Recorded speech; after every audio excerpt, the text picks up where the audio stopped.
Language රික්වයර්න්මන්ට් එක සපුර ගන්න ඔයාට කරන්න පුළුවන් එක්සෑම් වර්ග කිහිපයක්ම තියෙනවා. යන්න බලාපොරොත්තු වෙන රට අනුව ඔයාට පුළුවන් ඒ රටේ යුනිවර්සිටි වලට ගිහිල්ලා ඒ යුනිවර්සිටි වෙබ්සයිට් වලින් මොන වගේ ඉංග්‍රීසි ලැන්ග්වේජ් එක්සෑම්ද ඒගොල්ලෝ අප්රූව් කරන්න කියලා මුලින්ම බලන්න. මෙතනදී ප්‍රධාන වශයෙන් කරන්න පුළුවන් එක්සෑම් වර්ග මොනවද කියලා සඳහන් කරොමයි IELTS, PTE, Duolingo, Cambridge English Qualification exam එක. මෙතනින් මම තෝරගත්තේ කරන්න IELTS exam එක. IELTS exam එකට ඔයාට ලංකාවේදී කරන්න පුළුවන් ඉන්ස්ටිටියුට් වර්ග දෙකක් තියෙනවා. එකක් IDP ආයතනය, අනිත් එක British Council ආයතනය. මෙතනින් මම British Council ආයතනයෙන් තමයි මගේ IELTS exam එක කරේ. British Council ආයතනයෙන් වගේම IDP ආයතනයෙන් ඔයාට IELTS exam එක කරන්න පුළුවන් ආකාර දෙකක් තියෙනවා. පළවෙනි එක paper based. අනිත් method එක computer based. මේ කම්පියුටර් බේස් වගේම පේපර් බේස් මෙතඩ් එකේ වෙන වෙනම වාසි සහ අවාසි තියෙනවා. ඔයාට පුළුවන් පේපර් දෙකක් කරලා වෙන වෙනම ඔයාට ගැලපෙන්නේ මොන විදිහටද කියලා බලන්න. මම කම්පියුටර් බේස් මෙතඩ් එක තෝරගන්න හේතුව තමයි කම්පියුටර් බේස් මෙතඩ් එකේදී ඔයාට රිසර්ච් දින 3-5 අතර කාලයක් ඇතුළත ලබා ගන්න පුළුවන්. පේපර් බේස් මෙතඩ් එකේ රිසර්ච් ඔයාට ලබා ගන්න දින 13-14ක් වගේ කාලයක් යනවා. හරි. එහෙනම් අපි යමු British Council ආයතනයේ වෙබ්සයිට් එකට කොහොමද IELTS exam එකට booking එකක් කරගන්නේ වගේම ඒ අදාළ තොරතුරු දැනගන්න. ඔයාලට Google ගිහිල්ලා British Council ආයතනයේ URL link එක ගන්න පුළුවන්කම තියෙනවා. මේ page එකේ ඔයාලට දක්වලා තියෙනවා මොනවද British Council ආයතනය මගින් පිරිනමන ලබන IELTS exam වර්ග මොනවද කියලා. මෙතනින් higher studies වලට රට යන බලාපොරොත්තු වෙනවා නම් තෝරගන්න ඕන IELTS academic කියන exam වර්ගය. එහෙම නැත්නම් ඔයාට general type එක යටතේ exam එක කරන්න පුළුවන්. ඔයා work visa හරි වෙන visa වර්ගයක් යටතේ රට යන්න බලාපොරොත්තු වෙනවා.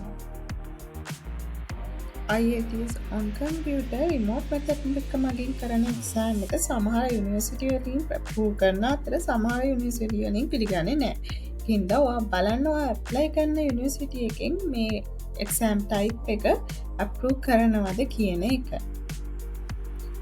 UKVI කියලා තියෙන exam type එක සාමාන්‍යයෙන් පිළිගන්නේ ඔයා UK වලට studies වලට හරි work visa වලට හරි යනවා නම්. මෙතන මිල ගණන් දක්වලා තියෙනවා එක එක exam වලට අදාළව මේ මිල ගණන් කාලේ කාලෙට වෙනස් වෙනවා. ඒකින්ද ඔයා IELTS exam එක කරන්න කලින් කොහොමද මිල ගණන් යන්නේ කියලා අනිවාර්යෙන්ම මේ සයිට් එකට ඇවිල්ලා ඉවර වෙලා සැලකිලිමත් වෙන්න.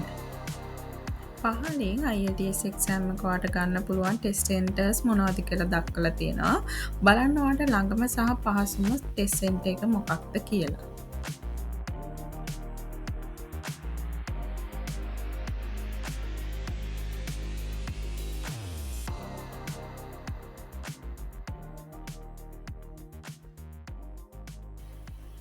හරි. මෙතන තියෙන link එක ක්ලික් කරාට පස්සේ ඔයාට හම්බ වෙනවා ඔයා කරන්න ඉන්න exam type එක තෝරන්න. ඊට පස්සේ ඔයා exam එක කරන්න බලාපොරොත්තු වෙන test center එක තෝරගන්න ඉඩ ලැබෙනවා.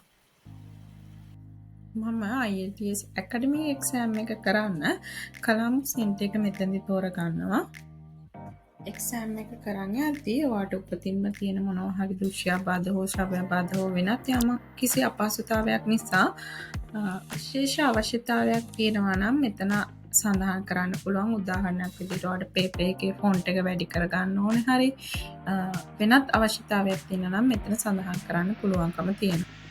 හරි. අපි ඊළඟට යමු IELTS exam එක කරන්න අවශ්‍ය දින තෝරගන්න. ඔයාට මෙතනින් ඔයා exam එක කරන්න පහසු දිනය ඒ අදාළ මාසයේ තෝරගන්න හැකියාව තියෙනවා.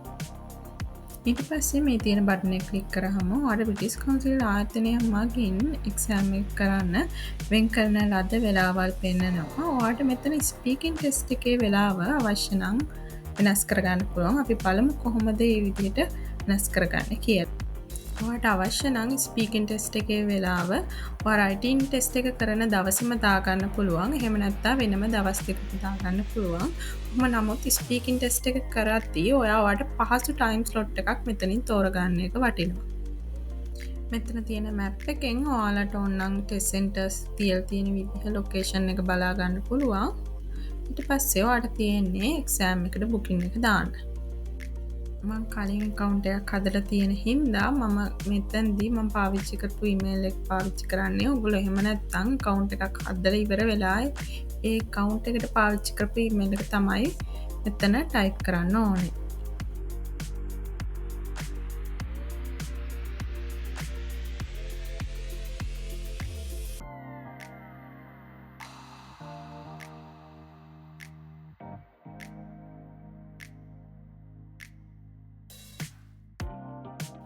ඊට පස්සේ ඔය එක්සෑම් බුකින් එක දාන්න ඔයාටද නැත්නම් චයිල්ඩ් කෙනෙක් වෙනවද කියලා කෙනෙක් මෙන්ෂන් කරන්න තියෙනවා මෙතන.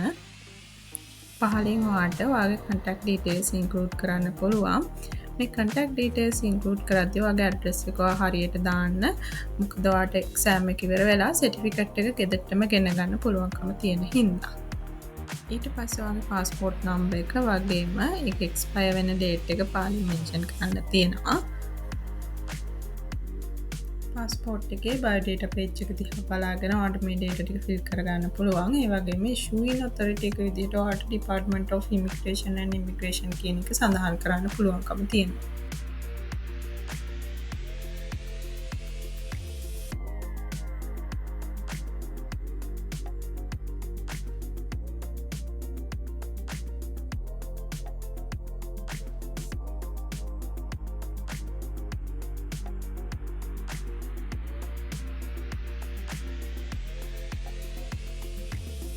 ඊට පස්සේ නැෂනලිටි එක ශ්‍රී ලංකන් විදිහට ඔයාලට සිලෙක්ට් කරගන්න පුළුවන්.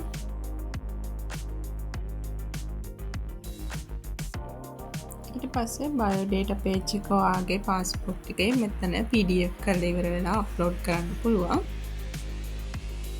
ඊට පස්සේ ඔයාලට මේ data ටික සේව් කරලා ඊළඟ ස්ටෙප් එකට යන්න පුළුවන්. ඊළඟට ඔයාගේ මව් භාෂාව එහෙම නැත්නම් පළවෙනි භාෂාව මෙතන මෙන්ෂන් කරන්න තියෙනවා. ඔයා ඉංග්‍රීසි භාෂාවක් විදිහට ඉගෙන ගත්ත කාල සීමාව ඊළඟට මෙන්ෂන් කරන්න තියෙනවා. දැනට ඔයා සම්පූර්ණ කරලා තියෙන අධ්‍යාපන සුදුසුකම් මෙතන සඳහන් කරන්න. ඔයා රැකියාවක් කරන ගමන්දී ඉන්නේ එහෙම නැත්නම් ඔයා ශිෂ්‍යාවක් නම් ඔයා ඉගෙන ගන්න සෙක්ටර් එක නැත්නම් මොන වගේ ෆීල්ඩ් එකකද ඔයා ඉගෙන ගන්න කියන එක මෙන්ෂන් කරන්න තියෙනවා. එක්සෑම් එක කරන්න හේතුව මම මෙතන higher studies වලට කියන එක තමයි තෝරගන්නේ.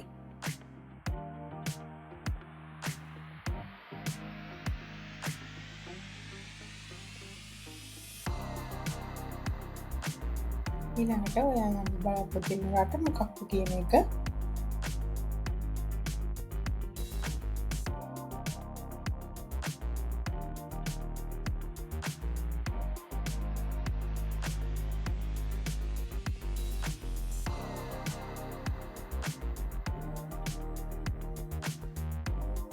මෙතෙන්දී ඔයාලට බලා ගන්න පුළුවන් ඔයා ඩීටේල්ස් හරියට ඉන්පුට් කරලා තියනවාද, ඔයා කැමති දවසේ එක්සෑම් ඩේට් එක හරියට සිලෙක්ට් කරලා තියනවාද කියලා නැවත ටිකක් කියවලා චෙක් කරලා බලන්න. ඊට පස්සේ ඔයාලට පුළුවන් මෙතන තියෙන terms වලට agree වෙලා payment option එකට යන්න. ඔයාලා කැමති නම් ඔයගලන්ට කාඩ් වලින් පේ කරන්න පුළුවන්. එහෙම නැත්නම් බැංක් ට්‍රාන්ස්ෆර් කරන්න පහසුකමත් ඒගොල්ලෝ සලසලා දීලා තියෙනවා.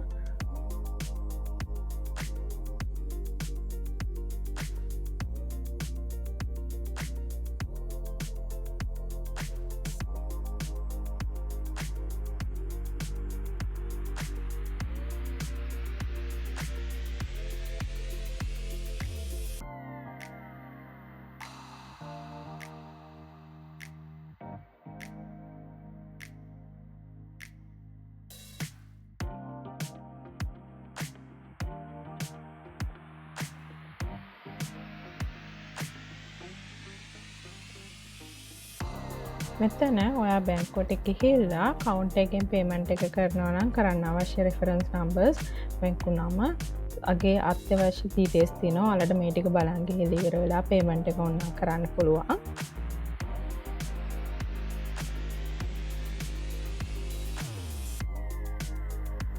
ඊට පස්සේ මෙතනින් ඔයගොල්ලෝ පේමන්ට් එකේ ප්‍රූෆ් එක අප්ලෝඩ් කරන්න ඕනේ.